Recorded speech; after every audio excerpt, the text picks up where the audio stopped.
Predict game results, be the best, and win awesome prizes on Nivea.com. I think it will be too, just because Faker is the Lissandra player on this team, but he's also been playing a lot of Echo and solo queue recently, and the tank Echo has been definitely making a return. A lot of top already on his way back, so he's going to be there to try and Faker coming around the backside, twisted advance on the Cuvée with a flash away, trying to keep him alive, but the Frozen Tomb does come down, and he's going to die. First blood going over to SKT. It's Faker that takes it in the end. Looks like they will be able to going for the Rod of Ages. So not for the Abyssal Scepter as I first anticipated. Duke throws out. Nice stun. Nice stun there. Throws out the W, gets Cuvée. He's taking a bit of damage. Trading back here. Duke actually just gonna fall. Cuvée will die in the end. Can Ambition trade this one out? Blank very low on mana. Crown coming up to the top side, goes in. Lamb's Respite to keep Ambition alive. Bang coming in. You have to stay on that one, but he can't make it over the wall. Frozen Tomb on the Crowd, who's taking a lot of damage. Cannot get out of this one alive. And that's going to be 3 kills picked up for SK. Scepter, his next big item purchase. Stitch to get engaged on. Nice double pulverize there from Wolf as he goes in. The teleport coming through as well from Duke. Can they get the catch? Could throw out the W, but he's pretty far out. Oh wow, nice pinch from Blank on the backside. The Fate's Call will save Wraith's life, but Stitch falls all this. Come up this top side, trying to punish them for being overextended. Take the glacial path forward, catches Ambition with the Frozen Tomb, gets knocked up by the Pulverize. We'll be able to drop the Lamb's Respite in time, but nobody is nearby on the side of Samsung to help them out. And Duke coming up to the top, Ambition getting exhausted on the run. Here comes Blank and Duke from the backside. Cuvée trying to be that tanky front line and keep Ambition safe, but he can only do so much. Ambition gonna go down, Blank finding the kill. Now Cuvée on the run, has to blow the flash. Glacial Fissure from Wraith as well. Teleport coming on the backside from Faker and Duke. Ambition, Stitch, and Wraith with really nowhere to go. Geez. This is pretty hopeless. Cuvée gonna match Teleport Crown on a really late roam down. Cuvée locks up Wolf, who has that Alistar ultimate pop. Faker going in, locks him down. Ambition gonna be the target. The Lamb's Respite gets dropped to try to keep him alive, but it's not gonna do enough. That's all 3 members going down. Now Wraith and Crown having to hightail it out of here. Faker going to chase forward, but they get the flash all the same away from that.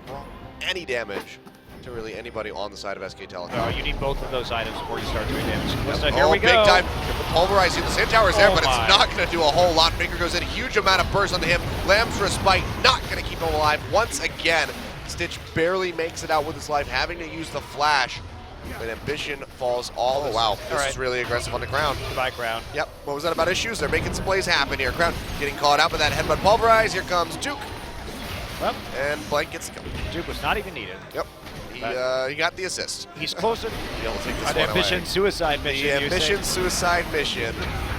Great throws out the Glacial Fissure. Ambition gonna get engaged on, taking a lot of damage, and he just gets melted. Duke coming up with a kill. Exhaust on the Stitch, who just can only jump so far. He's trying to body block with the Unbreakable. Might actually be able to make it out of here as he's now free of that exhaust, but I don't think the same could be said for Cuvée. As 3 stacks, Wraith gonna go down. Stitch with really nowhere to go. Flash headshot pulverize there from Wolf. Will catch him. He falls.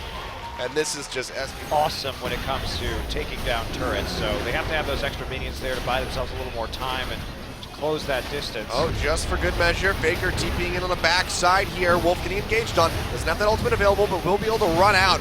Duke having to use his ultimate as well. The Baron goes down, gets confirmed by Blank. And that's going to be Crown falling. Cuvée is able to kill Bang. But he is pretty much in no man's land, trying to kite away as fast as he possibly can. Goes in onto Duke, can get the kill. Now Blank may be in a bad spot. Samsung trying to fire back as best as they can, but there's still 3 members alive on the side of SK Telecom to just hold on to those Baron buffs, and they will be able to do so. Well, moving these Baron-empowered minions in. Wolf is going to go in and get a double pop-up. Crown gets locked down. Lamb's Respite does drop in time to keep him alive for the time being. Still going to fall in the end of the collateral damage. Cuvée maybe looking like he's going to be the next one as he is just sitting in the front line taking all of the damage. No, it's going to be Ambition as Bang goes in. Another Pulverize comes through. Wraith gonna fall. Cuvée, the only member left alive on the opposite side of the base from where he wants to be. He's going to go down. The tower's going to follow. And this is just going to be SKT looking like they're going to take game 2. So the dive comes through. They're able to get onto Crown before he can actually preemptively use his Emperor's Divide. They find the pick they need on the dive, and they're going to take the game. That they are. So game 3 now. SKT versus Samsung. Samsung back on the red side. Might be their key to victory, but SKT are looking pretty unstoppable after this game. 7 times the amount of kills of Samsung. And there's a huge gold lead by the end of that one. Samsung just not looking anything like themselves. No, from the and first game. we know how Ambition likes to play. He likes to farm for the majority of the early game, and if you start trying to force these fights while Ambition just wants to farm, oftentimes he won't be there for some of these crucial engagements. And so double TP shown to be an effective strategy against Samsung's play style. Yep.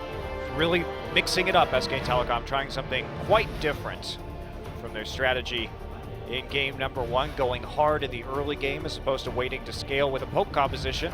And it works for them, but Samsung here, they try and play for the late game this time. Big late game team fighting composition.